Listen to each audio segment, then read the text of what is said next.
So, first impressions on Sonic Frontiers. I know I've had it for about a week, but because I've been working and stuff, I really haven't had a chance to play it, seeing as though I've worked mostly all 5 days in a row previous to this.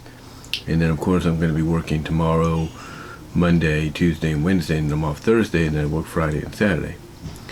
But anyway, I wanted to come on here and give you my first impressions on this, and I have to say it looks pretty good. I've gotten past couple of stages. I would say stage 1, 2, and then stage 2, 1. Basically, I got to the point where I unlocked. Basically, I got the first 2 gears to unlock one of the portals, if you will. And I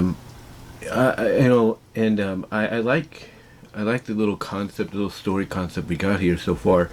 Of course, you look around here on YouTube and everybody's pretty much already put the cutscenes as a movie or so, or did a full gameplay cutscenes and stuff. So anybody that's seen those to get an idea of what the game's going to be like, in their hands once they play it, depending on what system they get it for, by watching these and kind of pretty much already having an idea of how things are going to turn out, they kind of get a feel, they kind of get an understanding of why this is so sought after, why this is one of the more anticipated games they've done. And and I can kind of see that. Because what I see here with Sonic Frontiers is a lot of inspiration across all Sonic media, not just games, but all Sonic media. I mean, the fact that Sage, is a AI created by Eggman, and pretty much, it's a father-daughter, relationship between the two, giving someone, for Eggman to care about, I guess, to show that, hey, he's more than just a mad scientist. He's actually,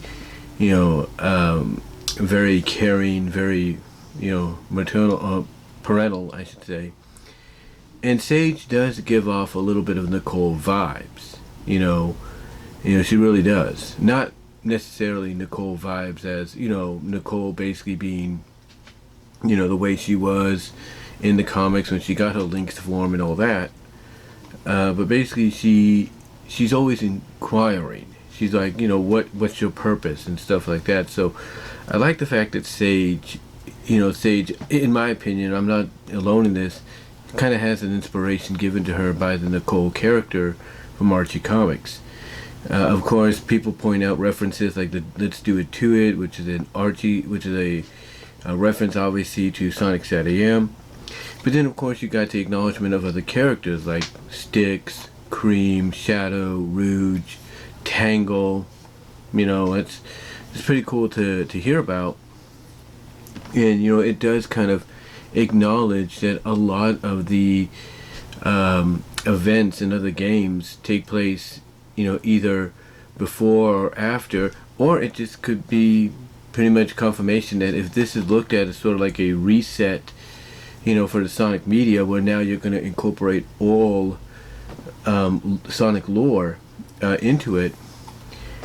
It to me basically spells out the fact that if they're talking about Styx and Tangle, that the Styx that lives in this world might be similar, if not a bit different than what we see in Boom. That the Tangle that we see might be a little bit more different than what we see in IDW and stuff like that. But it is cool that you get these references and acknowledgments of the characters, and I think, like I said in one video, I think that's why Sonic Frontiers is, was developed the way it is. It's like it's the first step in trying to create this multimedia lore across all of Sonic media, whether it's the games, the cartoons, the comics, or whatever, and try to connect them in some fashion, by basically saying like someone like Styx is canon, outside of Boom. It could mean a lot of things. It could mean this Styx is canon to the Sonic Prime world, and that the Styx we get in Boom is an alternate version of her. I mean, when you look at Sonic Prime coming up, we're getting all these alternate versions of the characters throughout the various episodes. how many that might be for the show that Sonic's going to encounter. You kind of get that feeling, that with these references to characters like Tangle and Styx, that basically, even though in separate continuities like the IDW book, Sonic Dash, and all that, Sonic Battle, Speed, or Sonic Speed Battle, even though they're different characters there, they might be similar here, but just a few tweaks. Like what we get in Frontiers, as I mentioned, is the Prime versions. Like these are the legit versions that the other alternations of them spin off from. So that's kind of the feeling I get here, because when you're exploring like other dimensions, you're talking about all that within this game, and then you add that onto the fact that we're getting basically we're pretty much getting that as the premise, I should say, for Sonic Prime. To me, I think where we have come to a moment in the Sonic franchise to where even the American side of the Sonic team is hopefully communicating with the Japanese side of the Sonic team and making them realize, look, if you want people to really embrace Sonic like they used to, you have to basically find a way to incorporate all these options. And I think basically one of those options is to use the likes of Frontiers and Prime as sort of a catalyst of saying, okay, fine, we'll consider those part of the canon, but they take place in their own universes, their own alternate realities, if you will. So I like that. I like that concept, and I like the fact that with the references you get in this game, to the likes of a Tangle and a Styx, that basically they're saying, hey, the Tangle and Styx here, they may be similar to the ones but they might be different, because the ones of from IDW and Boom could be different versions altogether. So I like that little tidbit they put in there, because now it makes you as a fan guess, okay, is the Tangle he's referencing the same Tangle from IDW, or is the Styx the same Styx the Badger as in Boom, or are they similar but different? So I like that. But overall, I also like I said, I played the game, the first couple of stages, really enjoyed it. They do give you a tutorial, if you will, as well as a training area, just in case you want to get good. They do give you, at the beginning, an option to select whether you want to go action style or high speed style. Action style is for those that are just starting out with games like this, and high speed style is for people like myself that have played Sonic games and pretty much are familiar with the mechanics, but always could use a little refresher, which they do give you. They do give you those little refreshers where they tell you, okay, this button is what does this action, this button does this, this joystick, this thumbstick does this, and all that. So they still give you that, but overall, it's pretty much, in the same veins of a lot of Sonic games once you get the hang of it. One of the tricky parts at the beginning is when you use the triangle button or the A button, I think, to do the Cyclops spin or whatever it's called. So that's a little tricky to do and get the hang of, but once you do, you're pretty much good to go. I like the idea that sometimes you have to use the button combos, like you go from triangle to square or A to X, and just to pull off a spin maneuver, or you have to use R2 or L2 or R1 or L1 to move around and stuff. But overall, besides that, it's it's a fun game to play so far, and I know it's a big one. I still got a lot to play through on it. I will say this. I should point out. I will say this. I like the fact that you have all these, you have all these bosses and enemies you have to go through just to get certain keys and stuff, certain gears. Like there's this one boss, a sub boss that's called the tower, and you have to beat it up using what you've learned to get another gear, because even though you have a gear previously from the first sub boss you're facing, which I think is called the ninja, This one, the tower, you need to beat it because you can't open the first portal without, 2 gears. So I like the fact that they incorporate those little challenges, a good callback to previous Sonic games and stuff. The story overall, to me, it feels like some might say it's an original story, but I think it's more along the lines of it's a story very similar, not identical, but similar to, I'll come out and say it. Basically what you see behind me. I don't think you can see it behind me, but basically, if I can tilt this just a little bit, I do apologize. But what you see behind me right there, it's very similar to those posters right there. As I straighten this out a little bit. But yeah, it's similar to basically the Return of the Freedom Fighters, Sonic Unleashed, Shattered Worlds arc. It has that vibe.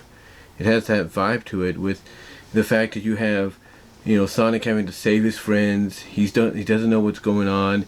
You have Eggman being the one that's basically caused this to happen, and he too, in exchange, has to be saved.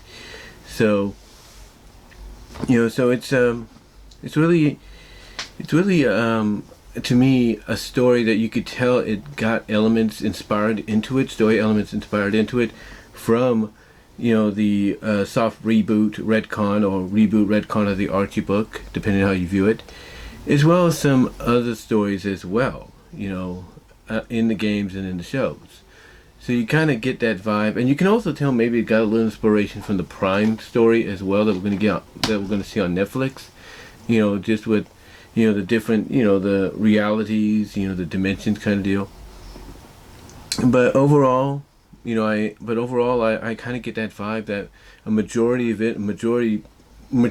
parts of it, I should say, as I progress through it, just like others have already progressed to it. Parts of it do feel like they were taken, from the initial soft retcon reboot, of the series, of the Archie book of Sonic when it was under the Archie license, is what I'm trying to say.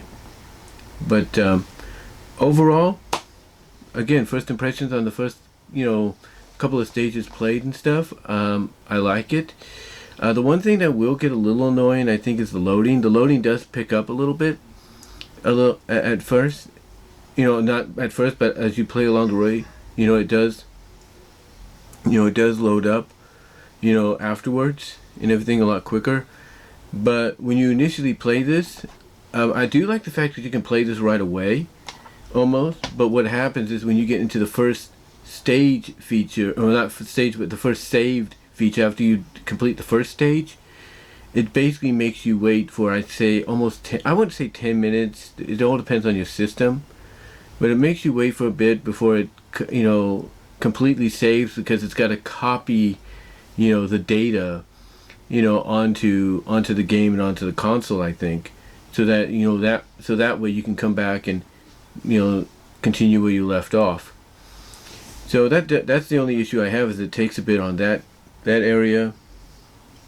But besides that, and again, the loading, it's an issue at times, but it does speed up later on. But besides that, the game looks really good.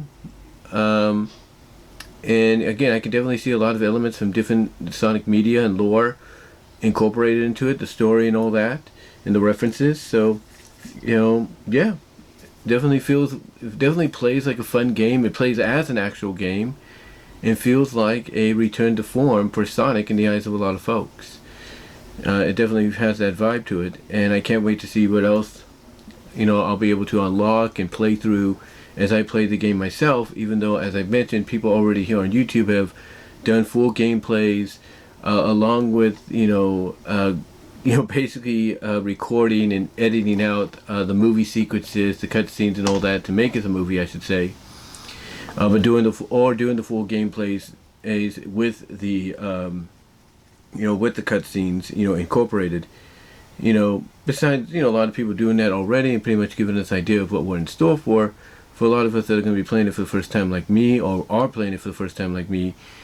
It's always a good experience still, because even though you probably have an idea of what's up the line, if you will, it still feels like it's something new. It's like it feels still like it's something new, and just special when you accomplish it yourself, in my opinion. But yeah, those are just my first impressions on Sonic Frontiers from playing it myself, as well as from what others have already played and posted here online on YouTube and such. You know, but yeah, that's all I can say about it, guys. Let me know what your thoughts are down below. Comment if you like. Live chat during the premiere. Like the videos. Comment below. Support me over at patreon.com. So that's BW Roses, the $1, $3 tier. Also check me out at BW Roses Discussions, where you'll get audio podcast versions of all my videos here on YouTube, including this one. Also check me out at Divanart.com. So that's BVW1979. Also check me out at Venmo. Support me financially over at Venmo at Brian-Romer-2 and Cash App at BW Roses 98. And at VENMO at BW Roses for content you can't get here on YouTube. And at my Teespring store for merchandise you can't get anywhere else, especially in time for the Christmas season. But yeah, those are just my first impressions and everything from what I've played in the first couple of stages, as well as from what I've seen. Let me know what your thoughts are, and I will talk to you all later.